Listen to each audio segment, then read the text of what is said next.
Hi, I'm Steve Adubato. This is One-on-One. We're at the Tisch WNET studio in the heart of Lincoln Center. It's my pleasure to introduce two very special guests. Ali Torre is the president. Jennifer Herbert is the director of clinical services of the Joe Torre Safe at Home Foundation. I want to welcome both of you. Thank you. Ali, let me ask you this. We've talked to Joe Torre many times, different golf outings and public events. He's been in the studio with us. About his personal experience with domestic violence. His dad was a cop, New York City? New York City police officer. And his mom was abused by his dad. Correct. And Joe had siblings, they were around, and they dealt with that. They experienced that. Yes. Silently.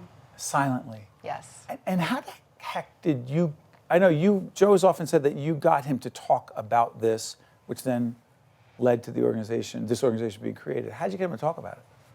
Well, we went through a seminar called Life Success right before we were ready to have our daughter, and they created a safe environment and a comfortable environment where he was able to do some meditation and reflect on what was going on in his life in the past. And he went home that night and called his sister and said, "Did Dad hit Mom?"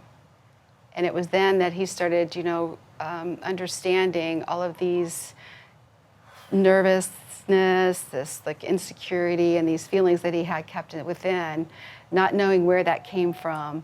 But once he started speaking about it, it was the beginning of the healing process for him. And then this all led to our foundation with the commitment that, let's end this cycle. No child should have to live under these circumstances. And one of the things that's always struck me is explain what Margaret's room is. Margaret's Place is a safe... Margaret's Place, I apologize. Margaret's Place is a safe room in a school. Named after? Named after Joe's mother, Margaret. Right.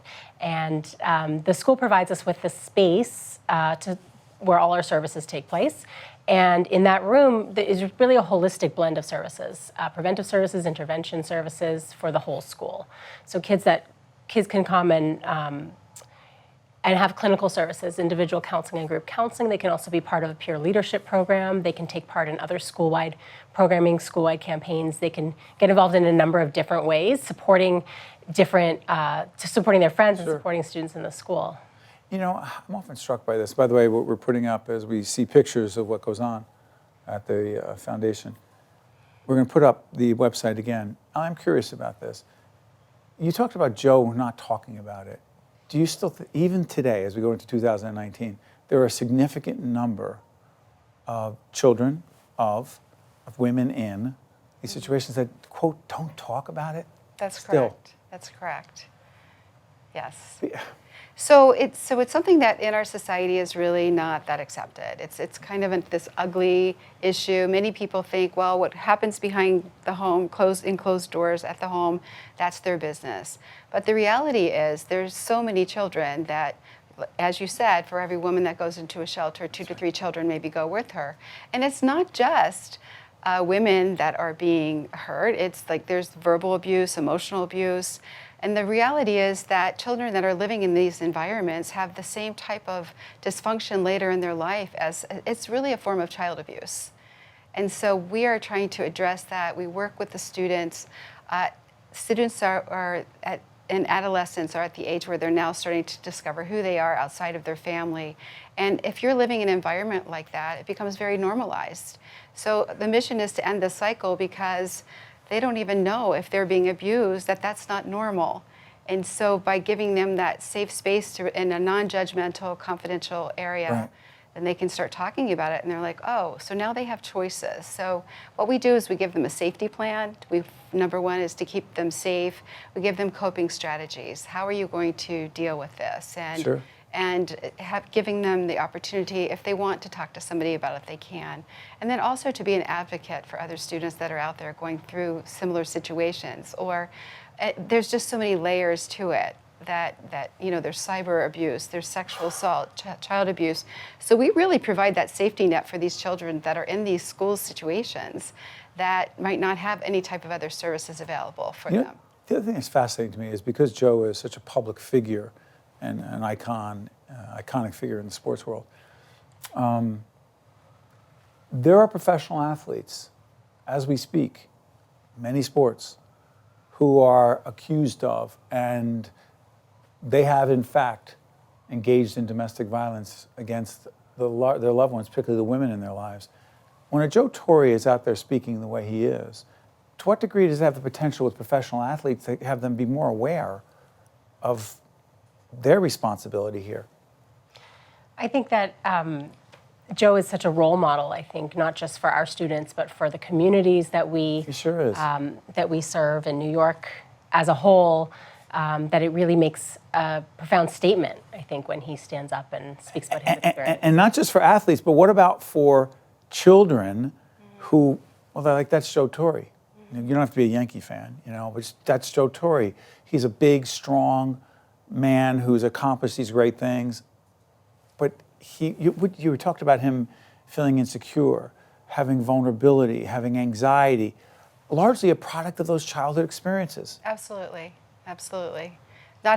He did not have the confidence to go out for his baseball team in high school. He hated school. He just did not feel good about himself. So that's a very typical pattern of someone. He was hiding. He was hiding. He said he had the opportunity to hide as playing baseball. But there are many children out there that do not have that opportunity, and so that's what we do. We try to provide that support for them and guide them. And by the way, it's very much in denial. Even the parents that are involved in a domestic violence situation, That's right. The majority of them have no idea what effect it is having on their children.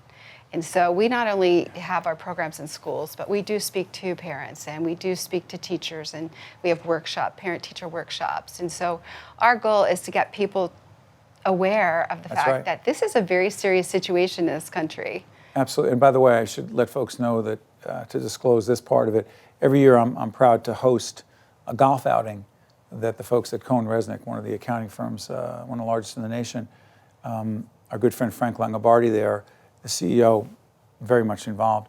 When I host that event, half of the proceeds of that golf outing go to the Safe at Home Foundation. The other one goes to the Special Warriors Operations Foundation at Yankee Stadium. People know that for children of those who have been lost fighting for our country. So it's such a great cause, and that's how we've gotten to know the Safe at Home Foundation. I want to thank both of you for joining us. You've made an important contribution. We appreciate it. Stay right there. Thank you. This is one-on-one, but in this case, one-on-two. We'll be right back right after this.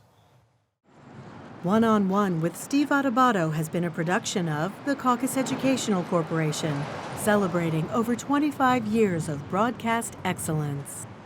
This special edition of One-on-One with Steve Adubato is brought to you from the Tisch WNET studios at Lincoln Center. Funding has been provided by the Healthcare Foundation of New Jersey, New Jersey Sharing Network, Holy Name Medical Center in Teaneck, New Jersey, Valley Bank, the Russell Berry Foundation, Delta Dental of New Jersey, and by the Turrell Fund, supporting Right from the Start NJ. Transportation provided by Airbrook Limousine, serving the metropolitan New York, New Jersey area.